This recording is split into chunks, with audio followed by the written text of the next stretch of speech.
मैं भारत के प्रधानमंत्री श्रद्धेय नरेंद्र मोदी जी से यह मांग करता हूं कि बांग्लादेश के हिंदुओं को बचाने के लिए, हिंदू जेनोसाइड रोकने के लिए सैन्य कार्यवाही अगर अपेक्षित है तो हमें करनी ही चाहिए। भारत सरकार को तत्काल प्रभाव से बांग्लादेश सरकार के साथ अपने सारे संबंधों को समाप्त कर देना चाहिए, ताकि उनको समझ में आए कि हिंदुओं के साथ अत्याचार करने पे भारत की सरकार मौन रहने वाली नहीं है। सरकार को संज्ञान लेना चाहिए, नहीं तो बांग्लादेश जैसे पाकिस्तान में हुआ, आज हिंदू नहीं है, वैसे बांग्लादेश में भी हो जाएंगे।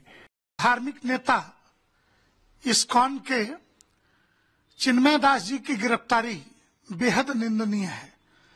अखिल भारतीय संत समिति लंबे समय से यह मांग करती आ रही है। पिछले 5 अगस्त को जब बांग्लादेश के अंदर शेख हसीना की सरकार को अपदस्थ किया गया, उसके बाद की जो गतिविधियां हैं वो ठीक नहीं है। हिंदुओं का दमन हो रहा है, हिंदुओं की हत्या हो रही है, उनकी दुकानें लूटी जा रही, उनको विभिन्न सरकारी नौकरियों से बाहर निकाला जा रहा है। और वहां तो इनकी किताब में सिर्फ काफिर शब्द है, और काफिर शब्द होने के कारण वो हिंदू ही नहीं, बौद्ध, सिख, जैन, ईसाई सबको प्रताड़ित करने में लगे हुए हैं। अब कहाँ है संयुक्त राष्ट्र संघ और सो कॉल्ड प्रतिवर्ष अल्पसंख्यकों पर होने वाले अत्याचारों पर अपनी लिस्ट जारी करने वाले लोग कहाँ चले गए हैं? अखिल भारतीय संत समिति भारत सरकार से मांग करती है कि तत्काल सैन्य कार्यवाही करनी चाहिए और अभी संयुक्त राष्ट्र संघ में विरोध दर्ज करा करके कड़ा प्रतिरोध कि बांग्लादेश के अंदर हिंदुओं पर अत्याचार, क्योंकि बांग्लादेश हो या पाकिस्तान हो, ये हिंदुस्तान से टूट करके बने हुए हिस्से हैं। इसलिए स्वाभाविक तौर से, प्राकृतिक तौर से हमारा यह अधिकार है कि हम ऐसी मांग करें। भारत सरकार को बांग्लादेश के ऊपर सख्त से सख्त कार्यवाही करनी चाहिए। क्या इंदिरा गांधी के समय जब बंगाली हिंदुओं का 1971 में नरसंहार हो रहा था तो भारत की सैन्य शक्ति ने बांग्लादेश के अंदर हस्तक्षेप नहीं किया था? जो तत्कालीन पूर्वी पाकिस्तान था तब भी हस्तक्षेप किया था। उनके 90,000 से ज्यादा सैनिक बंधक बनाए गए थे। आज ऐसी परिस्थितियां आ गई हैं कि मैं भारत के प्रधानमंत्री श्रद्धेय नरेंद्र मोदी जी से यह मांग करता हूं कि बांग्लादेश के हिंदुओं को बचाने के लिए, हिंदू जेनोसाइड रोकने के लिए सैन्य कार्यवाही अगर अपेक्षित है तो हमें करनी ही चाहिए। आज इस संस्थान के, इस्कॉन के जो अध्यक्ष हैं बांग्लादेश के, आज वो आतंक गतिविधियों में संलिप्त माने जा रहे हैं वहाँ की गवर्नमेंट के अनुसार। आज से पूर्व जब ऑल वर्ल्ड में कोरोना महामारी फैली हुई थी तो उसी इस्कॉन टेम्पल ने बांग्लादेश के अंदर महीनों तक लाखों लोगों को भोजन देने का, दवा देने का कार्य किया था। तब वो आतंकवादी गतिविधियों में नहीं थे, लेकिन आज वो सरकार बदलते ही आतंकवादी गतिविधियों में आ गए। तो ये तो उस सरकार की सोची समझी चाल है कि हिंदुओं को यहाँ से पलायन किया जाए ताकि बांग्लादेश के अंदर हिंदू ना रहें। तो इस प्रकार की स्थिति में संपूर्ण विश्व बिरादरी इसकी घोर निंदा कर रही है।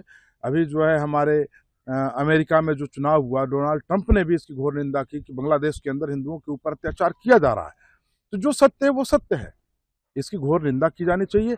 और इससे संपूर्ण संत समुदाय बहुत आहत है, बहुत दुखी है कि इस प्रकार के कृत्य किए जा रहे हैं।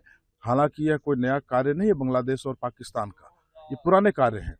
बांग्लादेश और पाकिस्तान में हिंदुओं की जनसंख्या जिस हिसाब से घट रही है, ये प्रतीत हो रहा है कि एक सूत्री कार्यक्रम चल रहा है इस्लामिककरण का, जिससे जो है संपूर्ण बांग्लादेश, संपूर्ण पाकिस्तान को, इस्लामिक देश तो है ही है वो, लेकिन उसको और इस्लामिक किया जाए। जो थोड़े बहुत अल्पसंख्यक हिंदू हैं उनको भी वहां से पतन कर दिया जाए, वहां से उनको भगा दिया जाए, या फिर उनको किसी ना किसी गतिविधियों में फंसा करके उनको बंद कर दिया जाए। क्या अपील करते हैं सरकार से? इसमें भारत सरकार को तत्काल प्रभाव से बांग्लादेश सरकार के साथ अपने सारे संबंधों को समाप्त कर देना चाहिए, ताकि उनको समझ में आए कि हिंदुओं के साथ अत्याचार करने पे भारत की सरकार मौन रहने वाली नहीं है।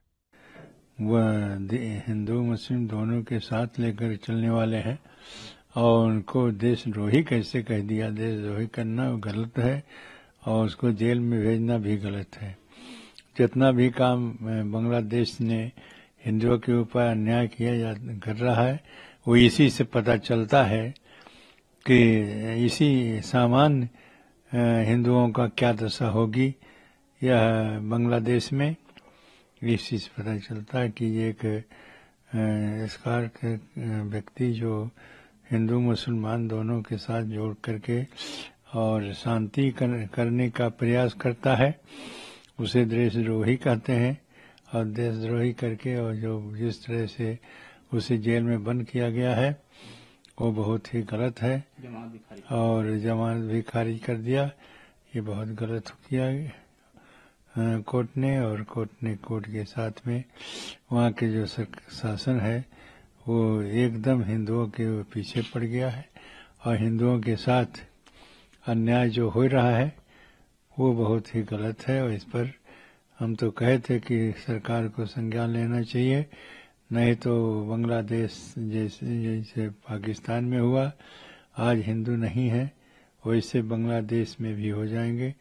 बहुत से हिंदू हैं और उनके साथ जो अन्याय शुरू हुआ है उसके लिए संज्ञान लेना चाहिए सरकार को, जिससे कि वहाँ के हिंदुओं को बचाया जा सके।